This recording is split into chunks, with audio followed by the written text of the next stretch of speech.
wabarakatuh. Perkenalkan, nama saya Ferry Solia Balkis dari 12 IPA 4. Di sini saya akan menjelaskan materi tentang fungsi inverse. Nah, lambang dari inverse merupakan F-1x. Inverse merupakan kebalikan nilai. Nah, langsung aja kita ke contohnya untuk menentukan inverse.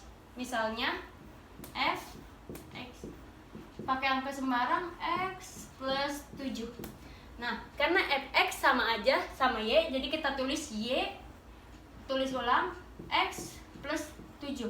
Nah, untuk menentukan inverse itu x sama dengan. Jadi kalau misalnya x sama dengan, jadi 7 dipindahin ke ruas yang y, jadinya y min 7 sama dengan x. Ini jadi min karena pindah ruas plusnya.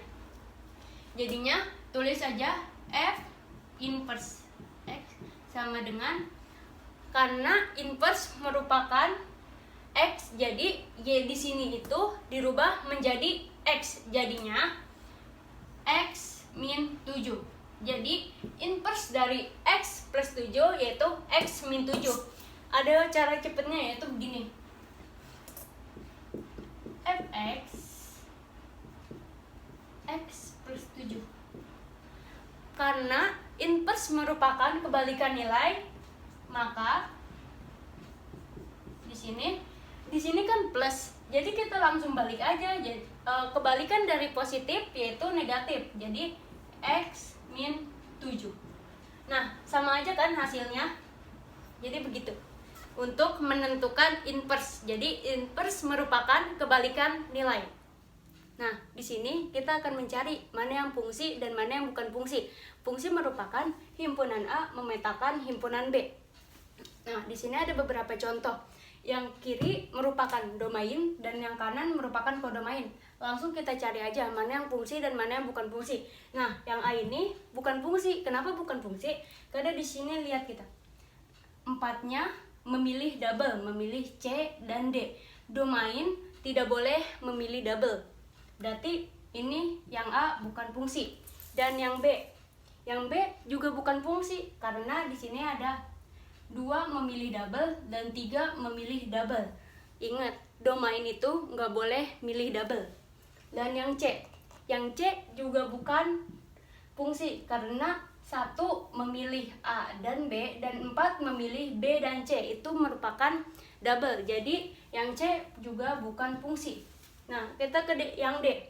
Yang D juga bukan fungsi. Nah, kenapa sih bukan fungsi? Kan ini gak ada yang milih double. Tapi lihat di sini, domainnya ada yang tidak memilih. Domain itu harus memilih. Jadi dia harus memilih dan gak boleh double. Jadi yang D juga bukan fungsi. Kita lihat yang E. Yang E, dia domainnya udah milih semua dan gak ada yang milih double. Jadi kodomain gak apa-apa gak dipilih. Yang penting domainnya memilih dan gak ada yang double. Nah, di sini ada sifat fungsi. Sifat fungsi ada 4. Yang pertama ada fungsi surjektif, yang kedua fungsi into, yang ketiga fungsi injektif, yang keempat fungsi bijektif. Nah, kita lihat fungsi surjektif. Kenapa sih dia disebut fungsi surjektif? Yaitu di sini kodomainnya dipilih 2. Jadi dipilih 2, semuanya dipilih.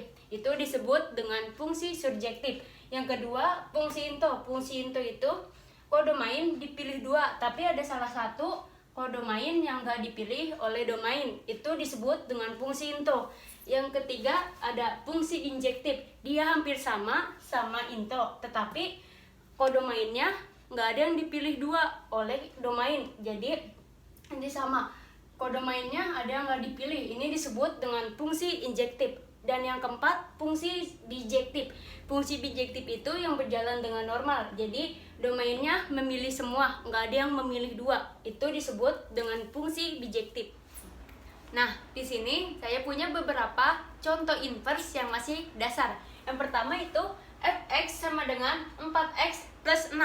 Nah, karena di antara 4 dan x ini di sini ada perkalian, jadi kebalikan dari perkalian yaitu pembagian. Jadi inverse x, jadi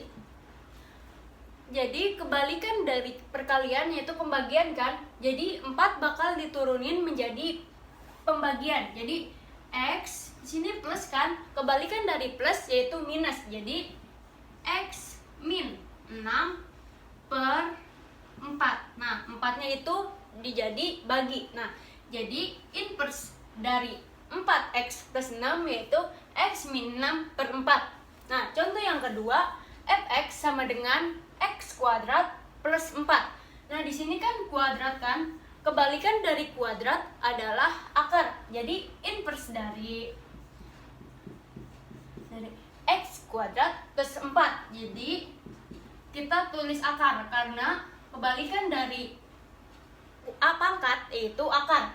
Tulis x, karena di sini plus jadi dirubah menjadi minus 4. Karena akar nilainya 2, jadi nggak usah ditulis di sini 2. Nah, yang terakhir yaitu fx x pangkat 3 min 7. Nah, ini contoh yang ini sama aja kayak nomor 2, tapi di sini beda, pangkatnya 3. Jadi kebalikan dari pangkat yaitu akar. Jadi tinggal kita tulis inverse itu ini akar x, karena di sini minus, kebalikan minus yaitu plus. Jadi tulis plus 7. Nah, akar itu kan nilainya 2.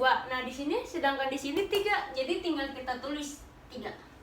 Nah, jadi inverse-nya adalah ini. Nah, untuk ke contoh soal berikutnya, kita perlu tahu nih, ada satu rumus, yaitu jika fungsi fx bentuknya fx sama dengan ax plus b per cx plus d, maka rumus inverse-nya inverse sama dengan min dx plus b per cx min a. Saya punya contoh soal dari rumus yang tadi, yaitu diketahui fx sama dengan 4x plus 5 per x plus 3. Ditanya inverse-nya. Nah, langsung aja. Nah, karena bentuk dari soal ini yaitu fx-nya ax plus b per cx plus d.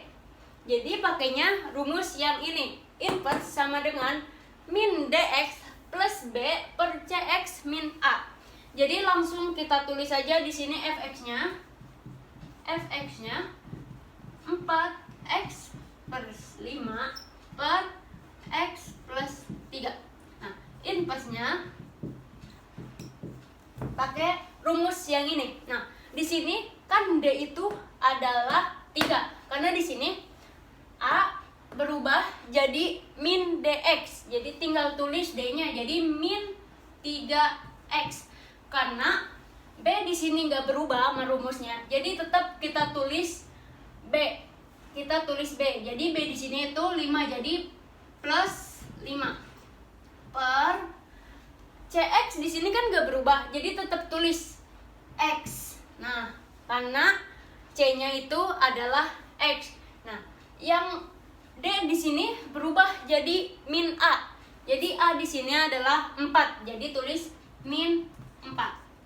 Nah, udah hasilnya ini.